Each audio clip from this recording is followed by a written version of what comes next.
예, 전도 집회에 다시 태어나야만 하리라 6번째 시간입니다. 오늘은 어린 양과 예수 그리스도에 대해서 말씀드리겠습니다. 우리 인생들에는 정해진 두 가지가 있습니다. 죽음과 하나님의 심판이 그것입니다. 죽음은 죄로 인한 것입니다. 로마서 5장 12절이죠.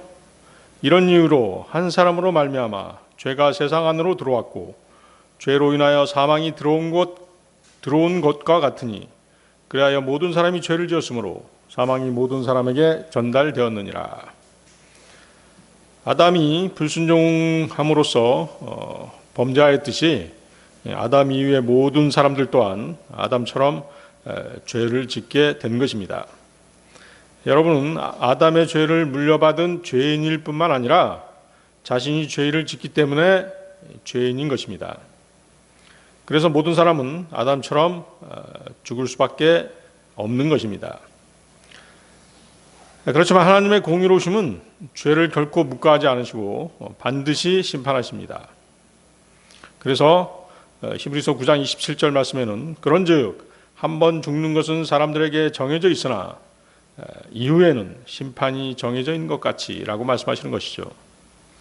에스겔서 18장 4절 말씀에는 보라 모든 혼들은 나의 것이라 아버지의 혼처럼 아들의 혼도 나의 것이라 죄를 짓는 혼 그것은 죽으리라.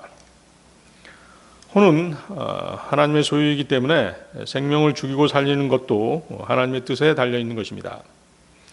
죄를 짓는 혼 그것은 죽으리라. 하지만 의로운 혼은 살리시고 악한 혼은 죽이시는 게 하나님의 공의이신 것입니다. 전도서 3장 17절 말씀인데요. 나는 마음속으로 말하기를 하나님께서 의로운 자와 사악한 자를 심판하시리라. 이는 거기에 각각의 목적과 모든 일을 위한 때가 있기 때문이라 하였도다. 자, 이 말은 지상에 살았던 사람들 중에 가장 지혜로웠던 솔로몬 왕이 한 말입니다. 하나님께서는 악인과 의인 모두를 심판하시는데요. 요한복음 5장 29절 말씀에 선을 행한 자들은 생명의 부활에 이르고 악을 행한 자들은 영벌의 심판의 부활에 이르리라. 의롭다고 인정을 받는 사람들에게는 보상이 있는 것입니다. 반면에 악인들에게는 그의 행위에 따른 징벌이 있습니다. 로마서 2장 6절에서 8절 말씀입니다. 그분께서 모든 사람에게 각인의 행실들에 따라 되갚아 주시리라. 인내로 꾸준하게 잘 행하면서 영광과 존귀와 불멸을 추구하는 자들에게는 영생으로 되갚아 주시리라. 그러나 눈장하기 좋아하며 진리에 순종하지 않고 오히려 불의에 순종하는 자들에게는 격분과 진노로 되갚아 주시리라. 사람들은 자신들이 사는 동안에 하나님의 심판이 집행되지 않기 때문에 하나님도 없고 심판도 없다라고 생각합니다. 그러나 하나님께서는 반드시 각 사람의 행위대로 심판하시는 분이십니다. 욥기 34장 11절 말씀입니다. 이는 그분께서 사람의 행위를 그에게 돌려주시고 모든 사람마다 그의 길들에 따라 얻도록 하실 것이기 때문입니다. 데살로니가 후서 1장 7절에서 9절 말씀입니다. 또 괴롭힘을 당하는 너희에게 우리와 더불어 안식으로 갚아주시는 것도 하나님께는 의로운 일이므로 주 예수께서 그분의 막강한 천사들과 함께 하늘에서부터 나타나 보이실 때 하나님을 모르는 자들과 우리 주 예수 그리스도의 복음에 순종하지 않은 자들에게 맹렬한 불 속에서 복수하시리라. 그들은 주의 임재와 그분의 권능의 영광으로부터 떠나 영원한 멸망으로 형벌을 받으리라. 하나님의 심판은 남녀노소 지위고하를 막론하고 또 빈부격차를 물어나고 모두에게 나타나는 것입니다. 전도서 3장 18절 말씀입니다. 나는 사람들의 아들들의 처지에 관하여 마음속으로 말하였으니 곧 하나님께서 그들을 명백하게 드러내려 하신다는 것과 그들로 하여금 그들 자신이 짐승들이라는 것을 알게 하려 하신다는 것이라. 하나님의 무한한 말씀인 성경은 인간이 어떠한 상태에 있는지를 정확하게 드러내 주시는 책입니다. 성경은 인간은 날 때부터 악하며 그들의 마음은 만물보다 거짓되고 상상하는 것이 더럽고 추잡하며 선한 자와 의로운 자가 없다라고 말씀하십니다. 이러한 악한 상태의 인간들의 마음을 드러내 보여주시는 책이 바로 성경인 것입니다. 거기 보십시오. 그들로 하여금 그들 자신이 짐승들이라는 것을 알게 하려 하신다는 것이라. 하나님께서는 어둠 속에 감춰둔 인간들의 상상과 행위, 마음의 생각들을 성경 말씀을 통해서 드러내 보여주십니다. 그러면 인간은 자신이 어떤 존재라는 것을 알게 되는 것입니다. 죄 가운데 살았고 죄를 지으며 살아갈 여러분이 짐승보다 나은 점이 무엇입니까? 지금 잘 나가고 있다고 하더라도 어느 날 어려운 때가 찾아오면 그는 자신의 짐승 같은 본성을 드러내게 될 것입니다. 지금 권력이 있고 높은 자리에 앉아서 또 호통치는 자리에 앉아 있다고 또 돈이 많아서 떵떵거리고 산다고 해도 어느 날 죽음을 앞두게 되면 자신의 삶이 허무하다는 것을 알게 되는 것입니다. 그러나 인간은 죽음 그것으로 모든 것이 끝나는 것이 아니라는 것이죠. 한 번 죽는 것은 사람들에게 정해져 있으나 이후에는 심판이 정해져 있는 것 같이 최후의 백보자 심판대에서 그는 자신이 짐승보다 못한 삶을 살았음을 뼈저리게 뉘우치게 될 것입니다. 성경의 믿음의 사람들은 이러한 사실을 살아있는 동안에 깨달았던 것입니다. 하나님의 말씀을 통해서 깨달았던 것이죠. 시편 73편 22절입니다. 제가 이처럼 어리석었고 무지하였나이다. 제가 당신 앞에서 짐승 같았나이다. 시편 94편 8절 말씀. 백성 가운데 짐승 같은 너희여 알아들으라. 또 너희 어리석은 자들아 너희가 언제 지혜로워지려 하느냐. 로마서 7장 24절. 오 나는 비참한 사람이로다. 누가 나를 이 사망의 몸에서 구해내겠는가. 지금 명명백백하게 자신들의 죄악이 드러나지 않는다고 해서 창조주를 비웃고 그분이 보내신 독생자 예수 그리스도를 부인할지 모르지만 최후의 심판대에서는 자신의 지은 모든 죄들이 파노라마처럼 펼쳐지게 될 것입니다. 에레미야서 17장 10절 말씀입니다. 나 주는 마음을 살피고 중심을 시험하나니 곧 모든 사람에게 저마다 그의 길들에 따라 그가 행하는 것들의 열매에 따라 주느니라. 전도서 12장 1절 2절 말씀. 이제 너의 젊음의 날들에 너의 창조주를 기억하라. 불행의 날들이 오기 전에 너는 내가 말하기를 내가 그것들을 기뻐하지 아니하노라 할 해들이 가까이 다가오기 전에 해나 빛이나 달이나 별들이 어두워지기 전에 또는 비가 온 뒤 구름들이 되돌아가기 전에 너의 창조주를 기억하라. 전도서 12장 14절 말씀에도 이는 하나님께서 선이든 악이든 모든 은밀한 것과 더불어 모든 행위를 각각 심판으로 가져오실 것이기 때문이라. 이렇듯 하나님의 심판은 준비되어 있는 것입니다. 문제는 여러분들 스스로의 힘으로 죄 문제를 해결할 수 없다는 데 있습니다.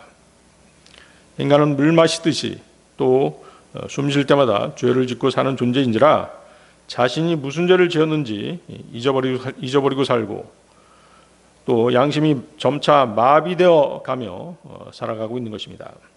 인간의 죄 문제를 해결하실 수 있으신 분은 인간을 창조하신 하나님 한 분뿐이신 것입니다. 여러분을 창조하신 분께서는 여러분의 상태를 가장 잘 아십니다.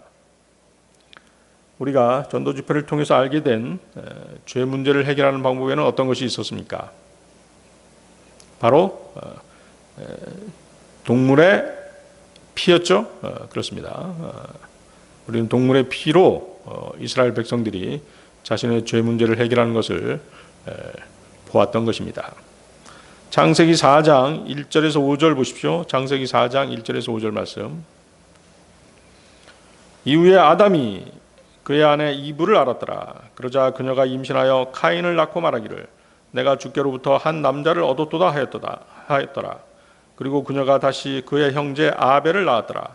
이후에 아벨은 양을 지키는 자가 되었으나 카인은 지면을 경작하는 자가 되었더라.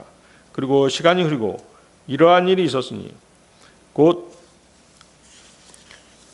카인이 지면에서 나온 열매 중에 주께 바칠 제물을 가져왔더라.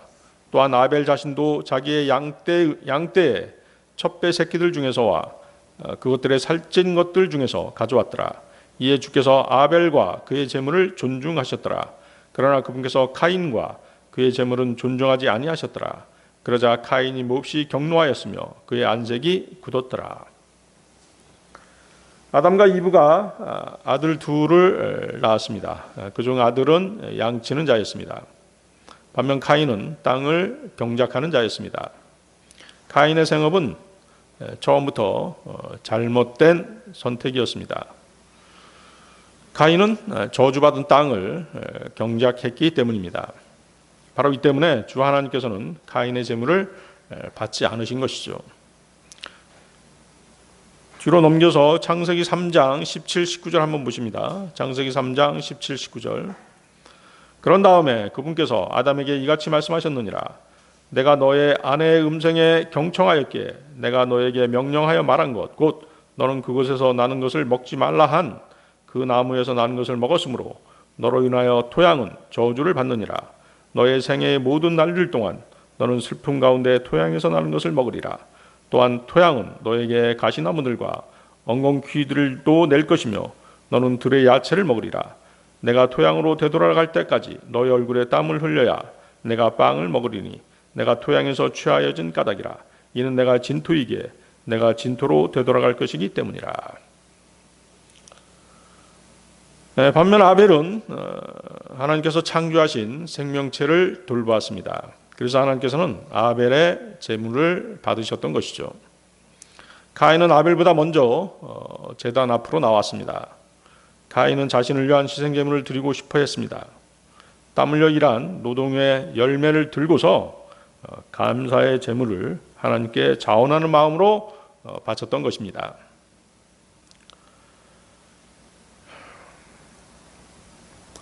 여기서 카인의 행위가 보여주는 것이 무엇이겠습니까? 바로 세상의 모든 종교 행위인 것입니다. 카인이 믿음과 행위로 하나님께 나아갔지만 하나님께서는 이미 땅을 저주하셨고 그의 행위를 받으시지 않는다는 사실을 카인은 깨닫지 못한 것입니다. 그것은 하나님의 뜻이 아니었기 때문인 것이죠.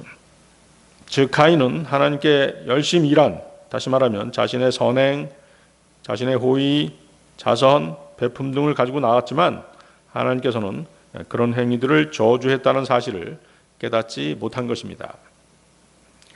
카인의 길이란 구원을 얻기 위해 선을 행하면서 최선의 결과가 나오기를 바라는 것입니다. 이것이 세상의 모든 종교가 추구하는 것입니다. 세상 모든 종교들은 공통점을 갖고 있는데요. 그것은 세상 종교들의 추종자들은 의로움을 얻기 위해서 뭔가를 한다는 것입니다. 스스로의 노력으로 의롭게 될 수 있다라고 믿는 것이죠. 세상 종교란 인간이 자기 스스로 의롭게 되려고 만든 장치인 것입니다. 반면 성경에서 말씀하시는 구원은 자기 스스로 의롭게 될 수 없다는 사실을 깨닫고 하나님께서 거저 주시는 은혜를 구하는 것입니다. 은혜가 무엇입니까? 받을 자격이 없는 사람에게 베풀어 주시는 하나님의 사랑인 것입니다. 창세기 4장 4절을 다시 보십시오. 창세기 4장 4절. 아벨 자신도 자기 양떼의 첩배 새끼들 중에서와 그것들의 살찐 것들 중에서 가져왔더라. 자, 우리는 첩배 새끼들이라는 단어에서 아벨에게는 다른 양들도 많이 있었음을 알 수 있습니다. 따라서 카인은 그가 원하기만 하면 언제든지 양을 제물로 사용할 수 있었습니다. 빌리든지 아니면 자신이 수확한 농산물과 교환하든지 해서 양을 얻을 수 있었을 것입니다. 그리고 그것을 하나님께 드릴 수 있었던 것이죠. 그렇지만 그렇게 하지 않았죠.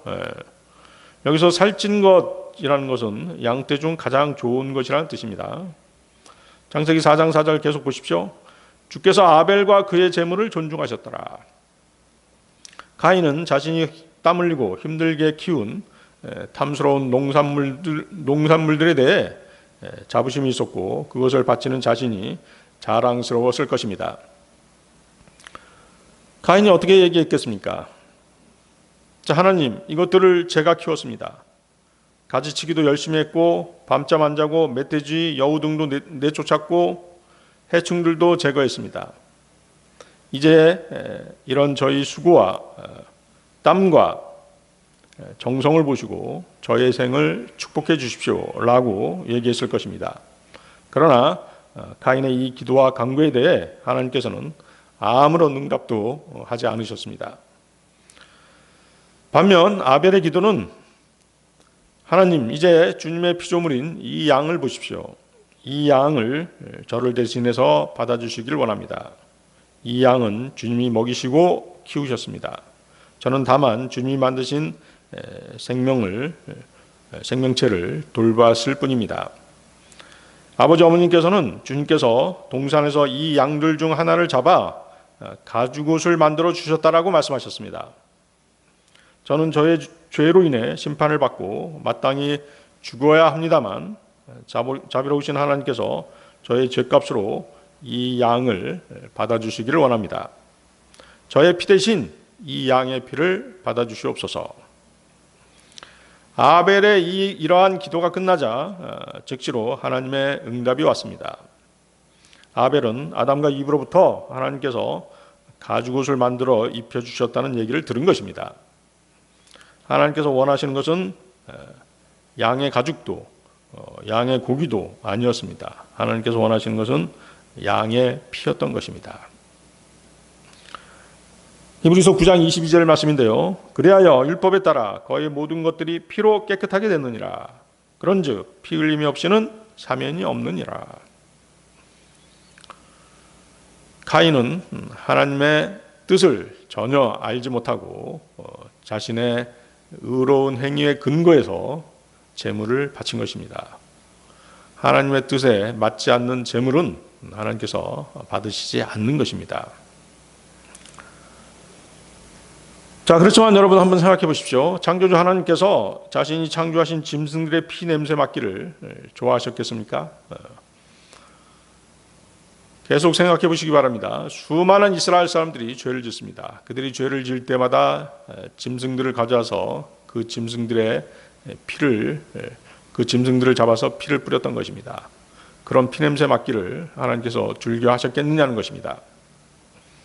이사야서 1장 11절입니다.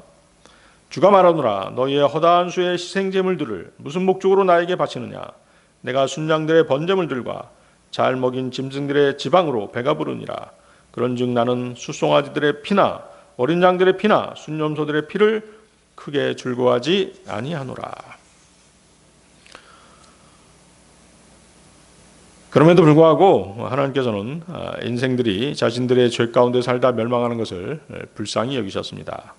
인생들 스스로의 힘으로 죄의 문제를 해결할 수 없기에 하나님께서는 자신의 독생자를 이 땅에 내려 보내신 것입니다. 성경에는 그분의 독생자께서 이스라엘의 다윗의 자손으로 오실 것이고 여자의 씨로 태어나실 것을 예언해 놓으셨습니다. 예언되어 있습니다. 하나님께서는 이스라엘 민족을 선택하시고 율법을 주신 가장 중요한 이유가 바로 예수 그리스도를 이 땅에 보내시기 위함이었던 것입니다. 이사야서 7장 14절이죠. 그러므로 주께서 친히 너희에게 표적을 주시리라. 보라, 한 처녀가 잉태하여 한 아들을 낳으리니 그의 이름이 임마누엘이라 불리리라. 임마누엘이라는 뜻이 무엇이죠? 하나님께서 우리와 함께 계신다는 뜻이죠. 누가복음 1장 31절 35절입니다.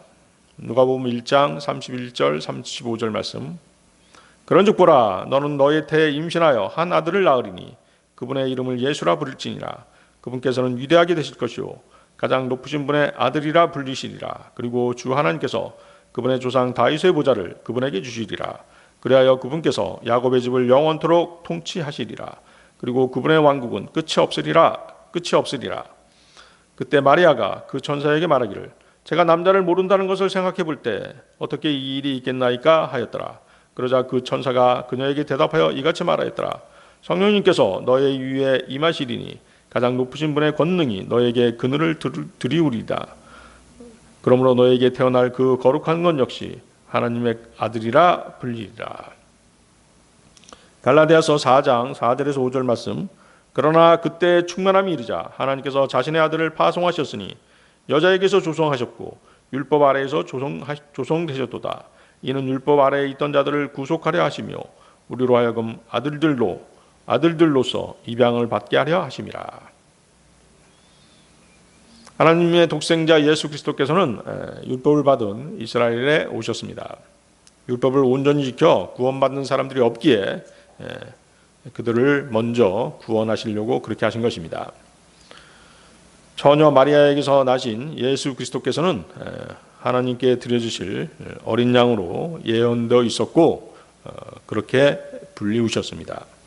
요한복음 1장 29절이죠. 요한복음 1장 29절 보십시오. 다음날 요한이 자신에게 오시는 예수님을 보며 이같이 말하니라.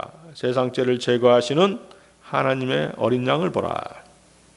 어린 양은 하나님께 드려지는 여러 속죄 제물 중 하나입니다. 속죄 제물로 드려지기 위해 어린 양은 죽임을 당해야 되는데요. 어린 양을 죽여서 피를 뿌리는 것이죠. 그것이 율법의 규례인 것입니다. 그러면 예수님은 어떤 죽음을 당하셨던 것입니까? 요한복음 19장으로 가겠습니다. 요한복음 19장 1절에서 7절 말씀입니다. 그러므로 그때 빌라도가 예수님을 잡아다가 그분을 채찍질하였더라. 그리고 군인들은 가시나무들로 왕관 하나를 엮어서 그것을 그분의 머리 위에 씌웠고 그들은 그분께 자주색 관복을 입히며 말하기를 유대인들의 왕 만세 하였고 그들이 자신들의 손으로 그분을 쳤더라. 그러므로 빌라도가 다시 밖으로 나갔고 그들에게 말하기를 보라 내가 너희에게 그를 앞으로 데리고 오나니 내가 그에게서 아무런 잘못도 발견하지 못함을 너희로 하여금 알게 하려 함이라 하니라. 그때 예수님께서 가시나무들로 된 왕관과 자주색 관복을 입은 채 밖으로 나오셨더라. 그러자 빌라도가 그들에게 말하기를 이 사람을 보라 하니라. 그러므로 수석 제사장들과 관원들이 그분을 보자 그들이 소리 지르며 말하기를 그를 십자가에 못 박으소서 하였더라. 빌라도가 그들에게 말하기를 너희가 그를 데려가서 그를 십자가에 못 박으라. 이는 내가 그에게서 아무런 잘못도 발견하지 못하기 때문이라 하니라. 유대인들이 그에게 대답하기를 우리에게 한 법이 있으니 우리의 법에 의하면 그는 마땅히 죽어야 하나이다. 이는 그가 자신을 하나님의 아들로 나타냈기 때문이니이다 하였더라. 또 그 밑에 보십시오. 요한복음 19장 16, 18절 보세요. 요한복음 19장 16, 18절. 그러므로 그때 그가 그들에게 그분을 십자가에 못 박히도록 넘겨주었더라. 그리하여 그들이 예수님을 데려다가 그분을 끌고 갔더라. 그리고 그분께서 그분의 십자가를 짊어진 채 해골의 장소라 불리는 곳으로 나가셨는데 히브리어로는 골고다라 불리는 곳이었더라. 거기서 그들이 그분을 십자가에 못 박았고 다른 두 명도 그분 곁에 못 박았으니 양편에 한 명씩 두었고 예수님께서는 한가운데 계셨더라. 예수 그리스도께서 십자가에 죽으신 것에 대해서 이사야서는 이렇게 증거하십니다. 이사야서 53장 1절에서 8절로 가겠습니다. 이사야서 53장 1절에서 8절 말씀.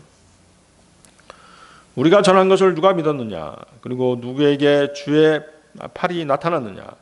이는 그가 그분 앞에서 연한 초목같이 메마른 토양에서 나온 뿌리같이 자랄 것이기 때문이라. 그는 화려함도 전혀 없고 우아함도 없도다. 그리고 우리가 그를 볼 때 우리가 그를 흠모할 만한 아름다움이 전혀 없도다. 그는 사람들에게 멸시받고 거절당하는도다. 또한 슬픔들의 사람이요 비통함에 익숙해진 사람이로다. 그런즉 우리는 그로부터 피하려는 것처럼 우리의 얼굴을 숨겼도다. 그는 멸시받았고 우리는 그를 존중하지 아니하였도다. 확실히 그는 우리의 비통함들을 담당하였고 우리의 슬픔들을 짊어졌도다. 그럼에도 우리는 그가 매를 맞고 하나님께 맞아 고난을 받는다고 여겼도다. 그러나 그가 상처를 입은 것은 우리의 불법들로 인함이요 그가 상한 것은 우리의 죄악들로 인함이라. 우리의 화평을 위하여 징계가 그의 위에 임하였도다. 그런즉 그가 맞은 채찍들로 우리가 치유되었도다. 우리는 모두 양들같이 길을 잃었고 우리는 모두 저마다 자신의 길로 돌이켰도다. 그런데도 주께서는 우리 모두의 죄악을 그에게 얹으셨도다. 그가 압제를 당하였고 그가 고난을 받았으나 그럼에도 그는 자신의 입을 열지 아니하였도다. 그가 도살장으로 향하는 어린 양같이 끌려가니 그녀의 털 깎는 자들 앞에서 양이 잠잠하듯이 그렇게 그가 자신의 입을 열지 아니하는도다. 그는 감옥에 가지 못하였고 공정한 재판을 받지 못하였도다. 그런즉 누가 그의 세대를 선언하겠느냐? 이는 그가 산자들의 지역에서 끊어졌기 때문이요 나의 백성의 불법으로 인하여 그가 맞았기 때문이라. 육신을 입고 오신 하나님의 독생자 예수 그리스도의 메시지를 사람들은 들으려 하지 않고 또 받아들이려 하지도 않았던 것입니다. 성경에서 주의 팔은 예수 그리스도를 나타냅니다. 세상 사람들은 사람을 외모로 평가하는 것입니다. 그러나 육신으로 오신 하나님의 독생자 예수 그리스도께서는 육체적으로 매력적이거나 인상적이지도 않았고 사람들이 보기에 호감이 가는 그런 모습도 아니셨습니다. 거기 3절 보십시오. 이사야서 53장 3절. 사람들에게 멸시받고 거절당하는도다. 또한 슬픔들의 사람이요 비통함에 익숙해진 사람이로다. 그런즉 우리는 그로부터 피하려는 것처럼 우리의 얼굴을 숨겼도다. 그는 멸시받았고 우리는 그를 존중하지 아니하였도다. 이 땅에 오신 하나님의 독생자께서는 사람들에게 어떤 영향력을 행사하는 세상에 권력 있고 힘 있고 부유한 인물이 결코 아니셨고 비천하고 무시당하는 사람으로 비춰졌던 것입니다. 4절도 보십시오. 확실히 그는 우리의 비통함들을 담당하였고 우리의 슬픔들을 짊어졌도다. 그럼에도 우리는 그가 매를 맞고 하나님께 맞아 고난을 받는다고 여겼도다.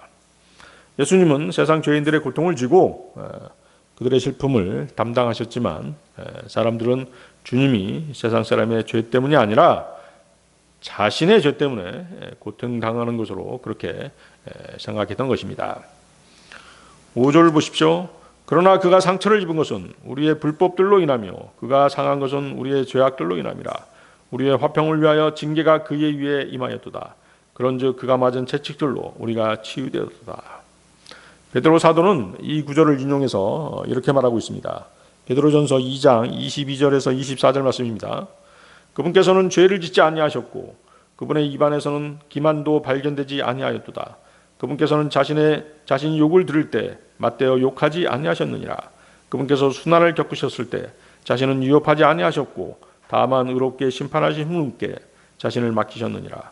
그분께서 친히 나무에 달린 자가 자신의 몸으로 우리의 죄들을 담당하셨으니 나무에 달린 자기 자신의 몸으로 우리의 죄들을 담당하셨으니 죄들에 죽은 우리가 의에는 살게 하려 하심이라. 그분께서 맞으신 채찍들로 인하여 우리가 치유되었느니라. 다시 6절 보십시오. 이사야서 53장 6절. 우리는 모두 양들같이 길을 잃었고 우리는 모두 저마다 자기 자신의 길로 돌이켰도다. 그런데도 주께서는 우리 모두의 죄악을 그에게 얹으셨도다. 모든 사람이 목자 없는 양처럼 길을 잃었고 하나님께서는 우리의 죄악을 예수님께 담당시키셨다라고 말씀하십니다. 그런 압제와 고난에도 불구하고 주님은 항의하거나 자신을 변호하지 않으셨습니다. 이것은 고통과 불의 그리고 죽임을 당하더라도 하나님의 뜻에 기꺼이 순종하시려는 주님의 의지를 분명하게 보여주셨던 것입니다. 고린도후서 5장 21절 말씀입니다. 이는 하나님께서 죄를 전혀 모르셨던 예수님을 우리를 위하여 죄가 되게 하셨기 때문이니 우리로 하여금 그분 안에서 하나님의 의가 되게 하려 하심이라. 그렇죠? 예수 그리스도께서 우리를 위하여 죄가 되게 하셨다라고 말씀하시죠. 죄가 없으신 분을 죄인으로 만들었던 것입니다. 누가? 하나님께서 그렇게 하셨던 것이죠. 누구를 위해서? 바로 세상 죄인들을 위해서 그렇게 하신 것입니다. 베드로전서 3장 18절입니다. 이는 그리스도께서도 죄들로 인하여 한번 순환을 겪으사 정의로우신 분이 부정한 자들을 대신하셨기 때문이니 육체로는 죽임을 당하셨으나 성령에 의하여 되살아나게 되심으로써 그분께서 우리를 하나님께로 인도하려 하심이라. 그렇죠? 정의로우신 분이 누구를 대신했다고요? 부정한 자들을 대신하셨다라고 말씀하십니다. 다시 이사야서 53장 7절 8절 보십시오. 그가 압제를 당하였고 그가 고난을 받았으나 그럼에도 그는 자신의 입을 열지 아니하였도다. 그가 도살장으로 향하는 어린 양같이 끌려가니 그녀의 털 깎는 자들 앞에서 양이 잠잠하듯이 그렇게 그가 자신의 입을 열지 아니하는도다. 그는 감옥에 가지 못하였고 공정한 재판을 받지 못하였도다. 그런즉 누가 그의 세대를 선언하겠느냐? 이는 그가 산자들의 지역에서 끊어졌기 때문이요 나의 백성의 불법으로 인하여 그가 맞았기 때문이라. 이 구절들은 하나님의 독생자 예수 그리스도께서 세상 죄를 제거하기 위한 희생물인 어린 양으로 오셨음을 정확하게 증거해주고 계십니다. 예수 그리스도께서는 죄가 없으신 분이셨습니다. 그럼에도 불구하고 예수님은 사형에 처해져야 했습니다. 예수님이 당하신 십자가 형벌은 저주의 형벌이었습니다. 십자가는 신약에서 저주의 도구이며 죽음의 도구입니다. 갈라디아서 3장 13절 말씀인데요. 그리스도께서 우리를 위하여 저주가 되셔 율법의 저주로부터 우리를 구속하셨느니라. 이는 기록되기를 나무에 달리는 모든 이는 저마다 저주를 받느니라 하기 때문이라. 주님은 나무에 달리신 것이죠. 나무 십자가에 달리신 것입니다. 율법은 어느 누구도 온전히 지킬 수 없기에 하나님께 죄로 인한 심판을 받을 수밖에 없는 것입니다. 예수님은 이 저주를 스스로 담당하심으로써 우리가 또 이스라엘이 하나님과 화해할 수 있는 길을 마련해 놓으신 것입니다. 자, 여러분들 다시 민수기 한번 보십시오. 민수기 21장 4절에서 9절 보십니다. 민수기 21장 4절에서 9절 말씀.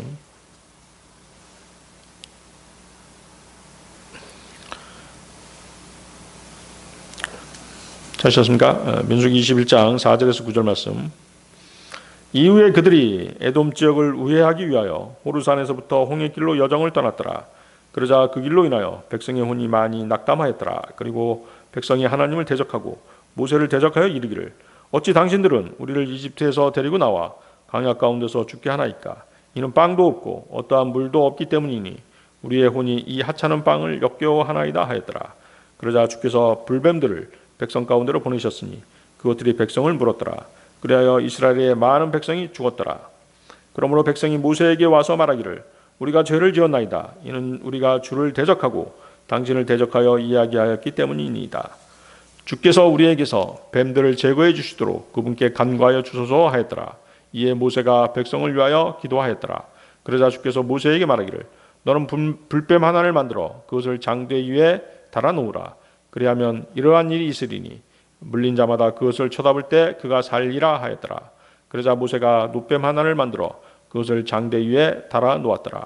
그러자 이러한 일이 있었으니 뱀이 어떤 사람을 물었는데 그가 그 놋뱀을 보면 그가 살았더라. 자, 본문은 이스라엘이 가나안 땅을 향해 가는 도중에 일어난 일입니다. 에돔 족속이 군대를 동원해서 이스라엘이 자신들의 땅을 지나가는 것을 막았던 것입니다. 그러자 이스라엘은 길을 우회할 수밖에 없게 되었습니다. 척박하고 황량한 광야의 여정에 지쳐가던 이스라엘 백성들은 매우 낙담할 수밖에 없었겠죠. 그러자 다시 불평불만을 쏟아내기 시작했던 것입니다. 그때 하나님은 불뱀을 보내서 그들을 물게 하셨습니다. 자, 불뱀은 등껍질이 불타는 듯한 붉은 무늬가 있는 맹독성 독사입니다. 불뱀에 물리면 몸이 불에 데인 것처럼 뜨겁게 타오르고 피부가 부풀어 오르는 것으로 인해 심한 갈증을 느끼다 죽어가는 것입니다. 이스라엘은 광야를 통과하면서 뱀이나 정갈 등 해충들에게 물린 적이 없습니다. 하나님께서 그들을 보호해 주시고 지켜주신 것이죠. 뱀이 상징하는 것이 무엇입니까? 뱀이 상징하는 것이 무엇이었죠? 그렇습니다. 마귀요 사탄인 것입니다. 사탄은 죽음의 권능을 가진 자입니다. 뱀은 에덴 동산에서 이미 저주를 받았다는 것을 기억하실 것입니다. 하나님께서는 이스라엘 백성들의 신성모독하는 불평불만의 말들을 들으시고 묵과하지 않으시고 하나님의 보호막을 거두신 것입니다. 그러자 죽음의 재앙으로 불뱀들이 나타나 이스라엘 백성들을 물어버린 것입니다. 이스라엘 백성들은 그것이 그들의 죄로 인한 하나님의 징벌임을 알았습니다. 그러자 중보자 모세를 통해서 하나님께 기도를 요청한 것입니다. 거기 7절 다시 보십시오. 민수기 21장 7절. 그러므로 백성이 모세에게 와서 말하기를 우리가 죄를 지었나이다. 이는 우리가 주를 대적하고 당신을 대적하여 이야기하였기 때문이니이다. 주께서 우리에게서 뱀들을 제거해 주시도록 그분께 간구하여 주소서 하였더라. 불뱀을 보내신 분도 하나님이시고 제거하실 수 있으신 분도 하나님이라는 사실을 백성들은 알았던 것입니다. 8절도 보십시오. 너는 불뱀 하나를 만들어 그것을 장대 위에 달아 놓으라. 그리하면 이러한 일이 있으리니 물린 자마다 그것을 볼 때 그가 살리라. 왜 하나님께서는 인간의 상식으로는 알 수 없는 방법을 제시하셨을까요? 백성들이 생각한 방법은 모세를 통해 주신 율법대로 백성의 죄를 대신해서 동물들을 잡아 희생제물을 드리거나 하늘에서 불이 내려와 불뱀들을 살라버리거나 또는 불뱀을 잡아먹는 천적을 보내주실 것으로 생각했을지도 모릅니다. 9절 보십시오. 9절. 그러자 모세가 놋뱀 하나를 만들어 그것을 장대 위에 달아 놓았더라. 그러자 이러한 일이 있었으니 뱀이 어떤 사람을 물었는데 그가 그 놋뱀을 보면 그가 살아났더라. 자, 여기서 놋뱀이 나오죠. 놋이라고 하는 물질이 상징하는 것이 무엇입니까? 그렇습니다. 성경에서는 놋은 심판을 상징합니다. 이스라엘이 희생제물로 잡은 동물들을 불태우는 번제단은 놋으로 만들어졌습니다. 그러면 장대 위에 달린 놋뱀이 상징하는 것은 무엇일까요? 바로 십자가에 달리신 예수 그리스도를 상징하는 것입니다. 예수님을 놋뱀으로 형상화시킨 것은 예수님이 우리 인간들을 대신해서 죄가 되시고 저주가 되셨다는 뜻입니다. 놋뱀은 실제 불뱀이 아닙니다. 그렇죠? 놋뱀은 독이 없습니다. 놋뱀으로 형상화된 주님은 육신을 입고 사람의 모습으로 이 땅에 오셨지만 죄가 없으셨고 죄를 알지도 못하시는 분이셨습니다. 로마서 8장 3절 말씀입니다. 하나님께서는 죄로 인하여 자기 자신의 아들을 죄 있는 육신과 같은 모습으로 보내시어 육신 안에 있는 죄를 정죄하셨기 때문이라. 예수님을 죄 있는 육신의 모양으로 보내셨다라고 말씀하시죠. 고린도후서 5장 21절인데요. 이는 하나님께서 죄를 전혀 모르셨던 예수님을 우리를 위하여 죄가 되게 하셨기 때문이니 우리로 하여금 그분 안에서 하나님의 의가 되게 하려 하심이라.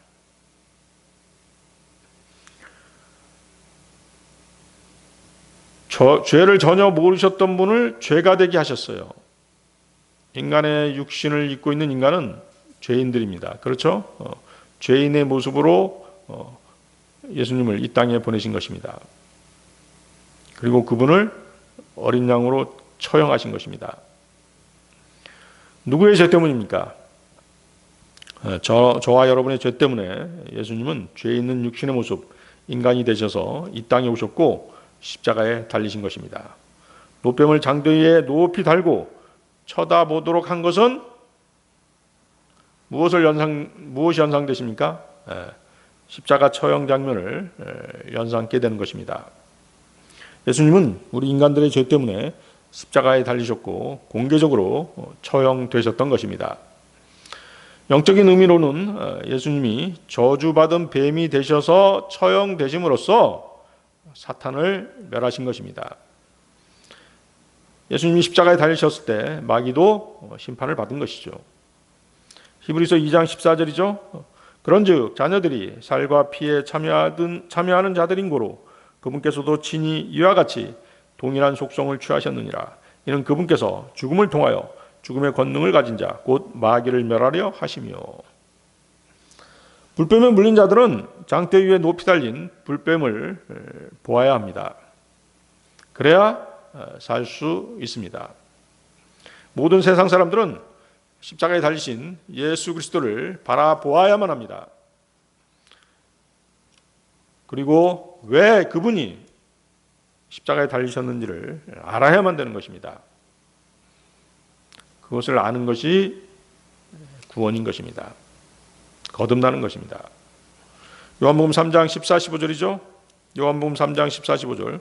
그리고 강약 가운데서 모세가 뱀을 들어 올린 것 같이 인자도 바로 그렇게 들려 올려져야만 하느니라. 이는 누구든지 그를 믿는 자는 멸망하지 않고 다만 영생을 얻게 하려 함이라.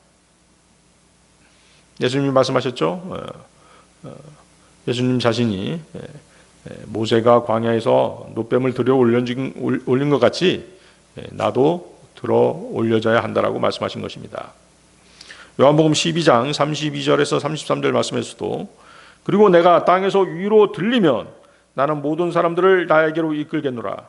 그분께서 이렇게 말씀하신 것은 자신이 어떤 죽음으로 죽어야 하는지 알려주신 것이라. 그렇죠? 예수님께서는 십자가 위로 들려 올려주신 것입니다. 그리고 우리 대신 죄가 되시고 저주가 되셔서 십자가에 못 박혀 피 흘려 돌아가신 것입니다. 그리고 하나님의 능력으로 3일 만에 일으켜 지신 것입니다. 예수님은 어떤 죽음으로 죽으셨습니까? 잔인한 십자가에 매어 달리는 형벌로 죽으셨습니다. 누구 때문에 죄가 되시고 저주가 되셨습니까? 바로 저와 여러분 모든 세상 죄인들 때문에 그렇게 죽으신 것입니다. 그리고 십자가에서 흘리신 그 보혈로 세상 모든 사람들의 죄값을 대신 치르신 것입니다. 로마서 3장 25절 말씀입니다. 하나님께서 그리스도를 그분의 피의 믿음을 통하여 화해 제물이 되도록 세우셨으니 하나님의 인내하심을 통해 과거에 있던 죄들의 사면으로 인하여 그분의 의를 선언하려 하심이라. 요한복음 1장 29절 다시 보십시오. 요한복음 1장 29절. 다음날 요한이 자신에게 오시는 예수님을 보며 이같이 말하니라. 세상 죄를 제거하시는 하나님의 어린 양을 보라. 세상 죄를 제거하시는 하나님의 어린 양. 거기다 밑줄을 쳐보십시오. 세상 죄를 제거하시는 하나님의 어린 양. 예수님의 피값으로 제거하신 세상 죄 가운데는 여러분 한 사람 한 사람의 모든 죄들도 포함되어 있는 것입니다. 그렇습니까? 세상 죄를 제거하는 하나님의 어린 양. 예수님이 그분이 흘리신 보혈로 제거하신 그 세상 죄 가운데는 여러분 한 사람 한 사람 모든 사람들의 죄가 포함되어 있는 것입니다.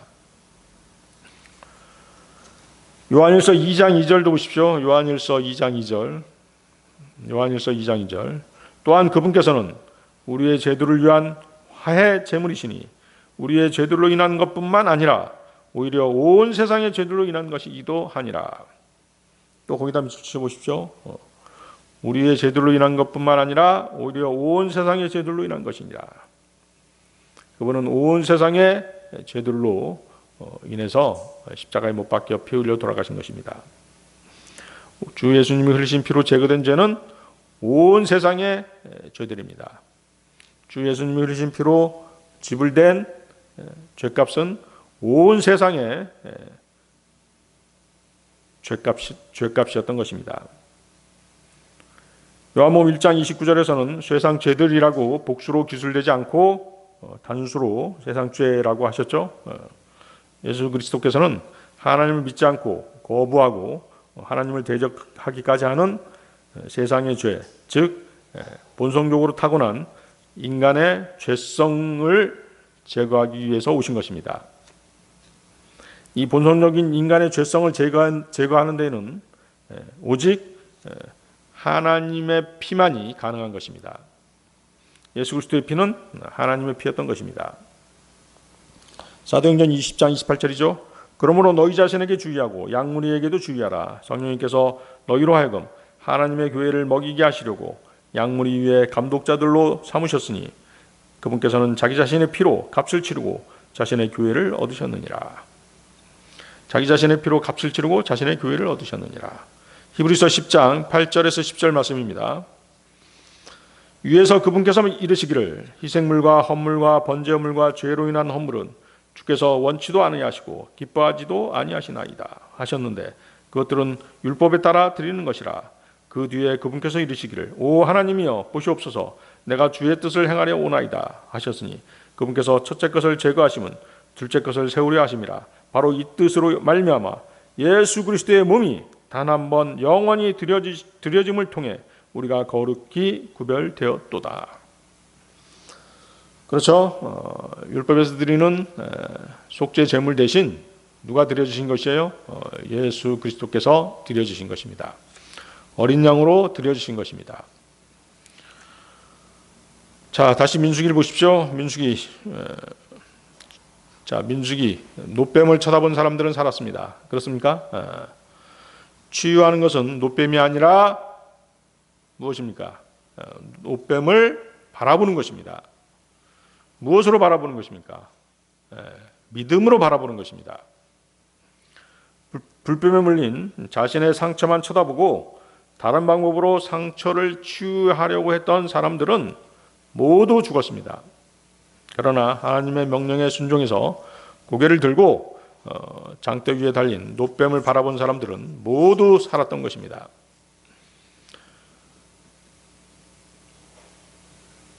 여기서 여러분들이 한 가지 알아야 될 사실이 있죠. 그것은 예수 그리스도를 믿는 믿음은 예수님께서 주시는 믿음이라는 사실입니다. 예수님은 믿음의 창시자가 되십니다. 히브리서 12장 2절이죠. 우리 믿음의 창시자이자 완성자이신 예수님을 바라보자. 그분께서는 자신 앞에 놓인 즐거움을 위하여 수치를 멸시하시며 십자가를 견디셨고 하나님의 보좌 오른편에 앉게 되셨느니라. 그래서 예수 그리스도를 믿는다고 하는 것은 예수님이 주신 믿음으로 믿는 것입니다. 자신이 억지로 믿는 것이 아니죠. 갈라디아서 2장 20절인데요. 갈라디아서 2장 20절. 내가 그리스도와 함께 십자가에 못 박히나 그럼에도 나는 살아있노라. 그러나 내가 아니라 오직 그리스도께서 내 안에 사시는 것이라. 그런즉 이제 내가 육체 안에서 사는 삶을 나를 사랑하셔 나를 위하여 자신을 주신 하나님의 아들의 믿음으로 사는 것이라. 자, 거기다 밑줄 쳐보십시오. 하나님의 아들의 믿음으로 사는 것이라. 하나님의 아들을 믿는 믿음이 아니라 하나님의 아들의 믿음입니다. 킹제임스 표준역 성경은 정확하게 번역을 한 것입니다. 여러분이 억지로 어떤 목사처럼 혀꼬부라진 소리로 믿습니다. 그렇게 해서 믿어지는 것이 아니라 주님이 주신 믿음으로 예수 그리스도를 받아들이면, 예수 그리스도를 믿으면, 예수 그리스도를 영접하면 구원을 받는 것입니다. 요한복음 1장 12절이죠. 그러나 그분께서는 그분을 받아들인 자들에게 다 하나님의 아들들이 되는 권능을 주셨으니 곧 그분의 이름을 믿는 자들에게니라. 여기서 받아들인다는 말은 영접한다 또는 믿는다는 말과 같은 의미입니다. 여러분은 자신이 죄인이라는 사실을 알았습니다. 그렇죠? 또 하나님의 심판을 받고 지옥에 갈 수밖에 없는 죄인임도 알았습니다. 그런데 육신을 입고 오신 하나님의 독생자 예수 그리스도께서 자신의 죄 때문에 십자가에 못 박혀 피 흘려 돌아가시고 3일 만에 성경 기록대로 부활하신 사실도 알게 되었습니다. 그래서 주 예수님을 믿고 싶은 마음이 생겼다면 그 믿음은 주 예수님이 여러분에게 주신 믿음인 것입니다. 그 믿음에 따라 예수님을 자신의 구주로 받아들이면 또 영접하면 구원을 받는 것입니다. 그러면 혹자는 이렇게 물어볼 수도 있습니다. 이번 전도 집회 설교를 듣다 보니 주 예수님이 십자가에 못 박혀 피 흘려 돌아가심으로써 내 죄 문제가 확실히 해결됐다는 사실을 알게 되었다. 그것도 구원받은 것 아니냐라고 물어볼 수 있는 것이죠. 깨닫게 되었다라고 한다면 자신이 구원받았다는 것을, 자신의 죄 문제가 해결됐다는 사실을 깨닫게 되었다. 예수님의 피 흘리심으로 그것도 구원 아니냐라고 물어볼 수 있는 것입니다. 맞습니다. 그것도 구원인 것이죠. 자신이 지옥에 갈 수밖에 없는 죄인이었는데 지금 전도 집회 설교를 듣는 가운데 예수 그리스도의 피 흘리심이 자신의 죄값이었음을 깨닫게 해주신 분은 바로 누구세요? 성령 하나님이신 것입니다. 또 구약의 희생 제물들인 동물들의 피 흘림이 예수 그리스도의 피 흘림의 예표였다는 것을 깨닫게 되었다면 그건 역시 구원받은 것입니다. 자, 정리해 보겠습니다. 구원받았다는 것, 다시 태어난다는 것, 즉 거듭남은 자신의 죄 문제를 해결해 주신 분이 예수 그리스도심을 아는 것입니다. 깨닫는 것입니다.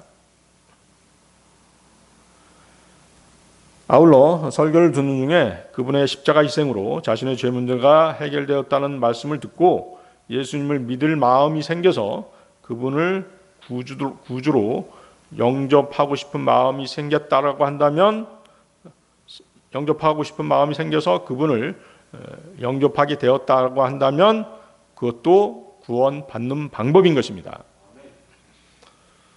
분명한 것은 오직 단 하나의 구원의 통로는 예수 그리스도신 것입니다. 요한복음 14장 6절 말씀이죠. 예수님께서 그에게 이같이 말씀하시니라. 나는 길이요 진리요 생명이라. 나로 말미암지 않고는 아버지께로 올 자가 아무도 없느니라. 예수님을 통해서만이 구원을 받는 것입니다. 고린도전서 15장 3절 4절 보십시오. 고린도전서 15장 3절 4절 말씀. 이는 나 또한 받은 것을 내가 무엇보다 먼저 너희에게 전달하였기 때문이니 그것은 곧 성경 기록들대로 그리스도께서 우리의 죄들로 인하여 죽으셨다는 것과 그분께서 장사되셨다는 것과 성경 기록들대로 그분께서 셋째 날에 다시 살아나셨다는 것이라.